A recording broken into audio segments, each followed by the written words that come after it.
Well, the Aztecs take down Nickel State 47-0 in the season opener here at Qualcomm Stadium. Chris Ello, Craig Elston here to break things down on the field. And Chris, what a great night for the Aztecs. They get more than 500 yards on offense. They hold Nickel State to less than 200 yards. And then after the game, I'm listening to Coach Hoke, and he says, if we play the way we played tonight, we'll be a 4-8 football team. Really?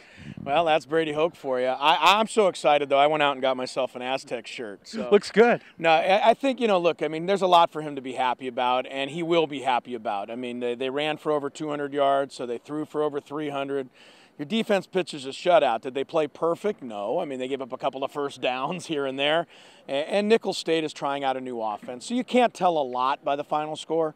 But I think this is a game you're supposed to win 47-0. And we were sitting here 2 years ago when they played Cal Poly, and you said, well, that's a game you're supposed to win 47-0. Well, they didn't even win that game. So when you're building your program, that's what I would expect Coach Hoke to say is, yeah, we won, we should have won, but if we don't play better, we won't win a lot more. Yeah, memo to Chuck Long.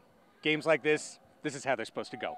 47-0. All right, let's break down some of the keys of the game. We'll start with player of the game. Who did you think was the player of the game for San Diego State? Well, I mean, I'm going to go with Ryan Lindley, and I think he had a lot of help. His offensive line dominated in terms of pass blocking, protection.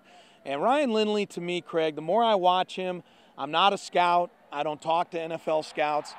But when you always hear about guys that are going to go to the next level and play quarterback, the things they say are, can the guy make all the throws? Well, regardless of whether it's Nickel State or not, you see the rainbow 71-yard touchdown. That ball 70 yards in the air, landing right on the fingertips of a receiver.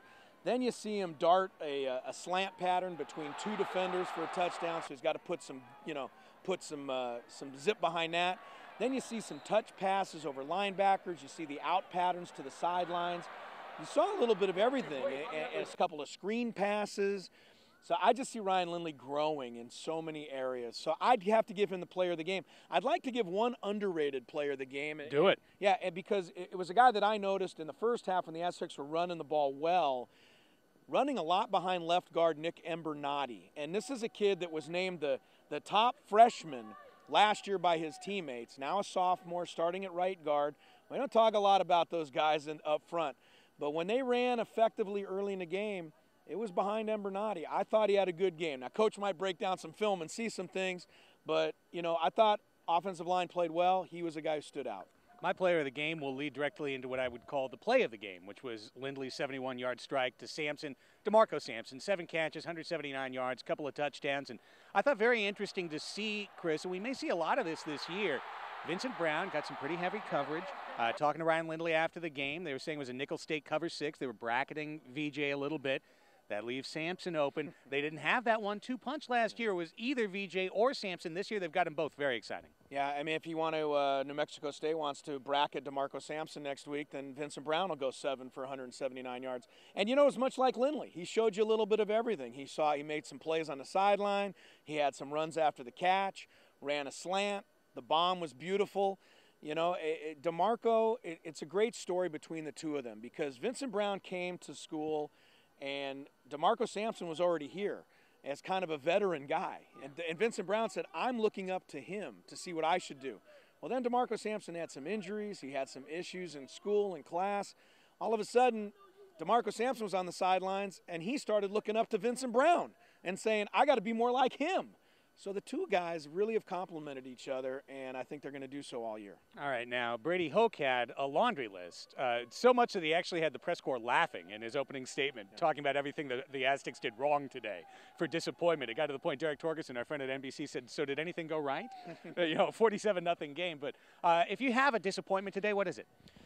It's a little harder for me as a fan to find the disappointment. I was happy to see the kicker come back in and make a couple of field goals because that's something that has plagued the Aztecs. They haven't had that field goal kicking.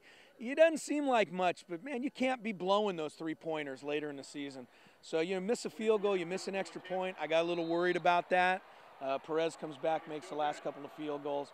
I think, maybe the fact that they only got one turnover. I think that would be my number one disappointment. And that turnover really came from the second team, third team at the end of the game. Don't forget, the Rocky Long defense is a high-risk reward system. That means we're going to give up some big plays, but in exchange, we're going to turn you over. And if you look at last season, Aztec defense only forced 15 turnovers all year. There were only 6 teams in all of college football who forced fewer. So to me, they're going to give up yards this year. I mean, you're going to play TCU, you're going to play BYU, Utah, Air Force teams. They're going to put yardage up. You're going to need turnovers to win some of these games. They only got 1 tonight. A couple of great traditions that the Aztecs brought out today. The Warrior Walk for the first time, walking across the parking lot, bringing in that great college football tradition. Loved the way they were introduced as a team. They all came out in that slow trot together as a group. That was great. Neither of those are my disappointments. Disappointment number 1 with a bullet. Zuma? Zuma the Puma? A jaguar that's not red or black. It's kind of fawn with spots, and it's running out. And I mean, I got the press release. Well, honestly, tell people who weren't here at the game. I mean, what the Zuma new is. mascot? It's a new mascot. So they've got the Aztec Warrior, not Monty Montezuma. Yes. You will the be in Aztec trouble. Warrior, You right? will be in trouble. And now they've got this stuffed leopard or jaguar or whatever. I thought it was a puma. I thought it was a jaguar. I thought it was Zuma the Puma. It's a jaguar. Oh. But the San Diego State, using your taxpayer money, put out a press release explaining the Aztec mythology behind someone named Textecapulco who could convert and shapeshift into a jaguar, and that's why they have this jaguar. I think they got a jaguar outfit on 50% off from Jacksonville and decided to come up with the Aztec mythology to meet the jaguar. Nonetheless, Zuma is here. That's for the kids. We love Zuma. I don't love Zuma. Zuma looks silly. I just wanted to say that was your number 1 with a bullet. You even got the arm into that. I say just call him Zuma the Puma, and everything will be all right. All right. Well, looking ahead, 2 road games now. New Mexico State up next, and enjoy your visit to Las Cruces coming up next week, and then Missouri, and then the Aztecs come back home. But I think as an opening game, this is a nice little springboard. It is, but to me, and I'm sure Brady Hoke will drive this home all week, if the kids get excited about this and say, well, I can't wait till we get a chance to test ourselves against Missouri, then they're going to be in trouble next week in New Mexico State. And that's not necessarily because New Mexico State's a great team. They're not. The Aztecs beat them here last year. But I think we all know well enough.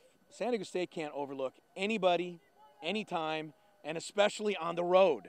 They've won 1 game on the road the last 2 years. So to me, it's another little step and another good test next week. As a fan, I'm kind of excited about what they're going to look like when they play Missouri in 2 weeks. But I'm not a fan, I am a fan, but I'm not a player. Right. So a player can't think that, and that would be my one thing next week. Go on the road, go in, take care of business, win, play solid, play a little better than tonight against New Mexico State, and then we can all have some fun going to Missouri. Because if you lose to New Mexico State, now all of a sudden everybody's pretty much down and out about the way the season started. Right. So an important week coming up, but hey, so far so good. Aztecs win the opener 47-0. Craig and Chris from the Q. And I don't know yet if Zuma the Puma is coming with us to Las Cruces, but I'll let you know. We'll see if he's our next interview on 619 Sports. Not going to happen.